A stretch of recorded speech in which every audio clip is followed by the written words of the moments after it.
Of course it's happening inside your head, Harry. Why should that mean that it's not real? "But you're dead," said Harry. "Oh, yes," said Dumbledore matter-of-factly. "Then I'm dead, too?"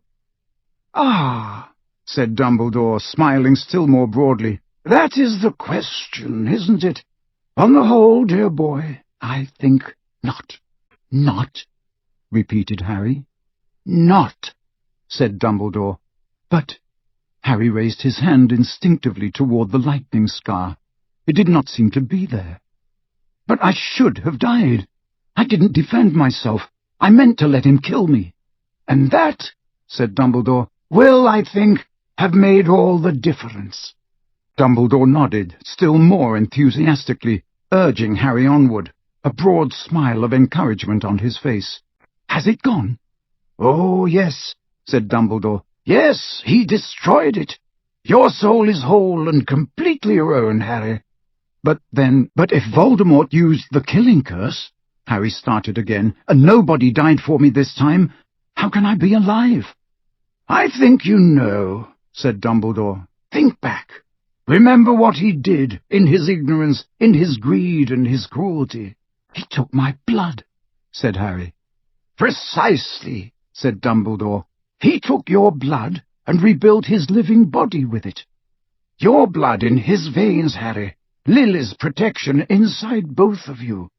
He tethered you to life while he lives." "I live while he lives?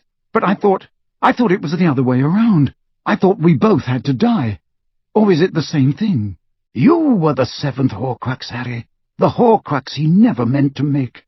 He had rendered his soul so unstable that it broke apart when he committed those acts of unspeakable evil, the murder of your parents, the attempted killing of a child.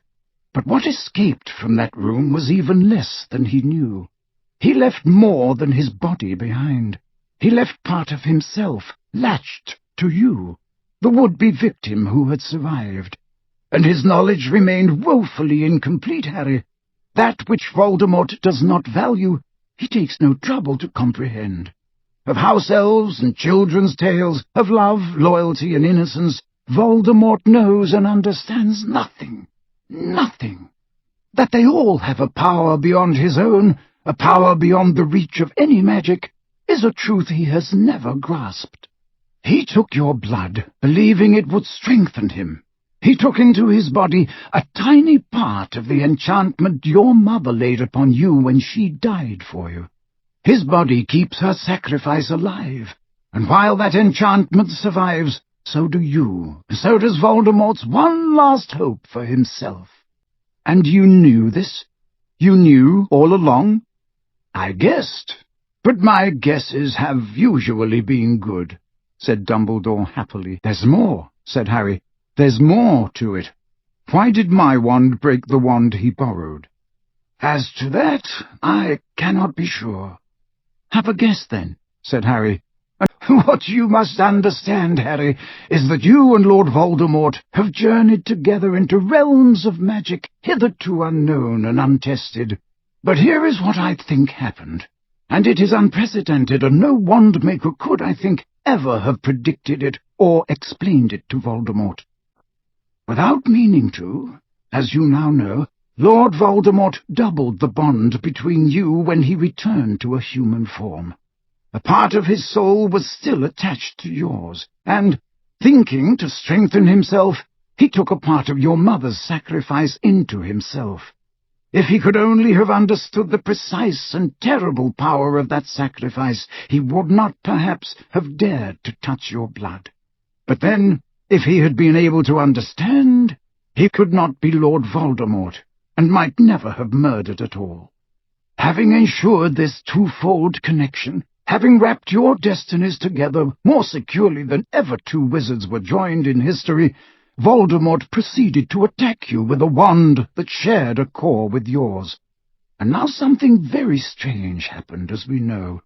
The cores reacted in a way that Lord Voldemort, who never knew that your wand was twin of his, had never expected.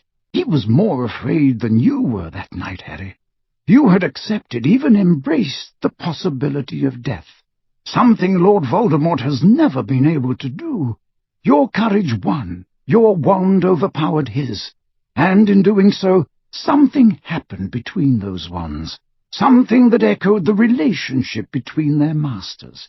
I believe that your wand imbibed some of the power and qualities of Voldemort's wand that night, which is to say that it contained a little of Voldemort himself. So your wand recognized him when he pursued you, recognized a man who was both kin and mortal enemy, and it regurgitated some of his own magic against him, magic much more powerful than anything Lucius's wand had ever performed. Your wand now contained the power of your enormous courage, and of Voldemort's own deadly skill. What chance did that poor stick of Lucius Malfoy's stand? But if my wand was so powerful, how come Hermione was able to break it? Asked Harry. My dear boy, its remarkable effects were directed only at Voldemort, who had tampered so ill-advisedly with the deepest laws of magic. Only toward him was that wand abnormally powerful. Otherwise it was a wand like any other, though a good one, I am sure. Dumbledore finished kindly. He killed me with your wand. He failed to kill you with my wand, Dumbledore corrected Harry. I think we can agree that you are not dead, though of course, he added, as if fearing he had been discourteous, I do not minimize your sufferings, which I am sure were severe.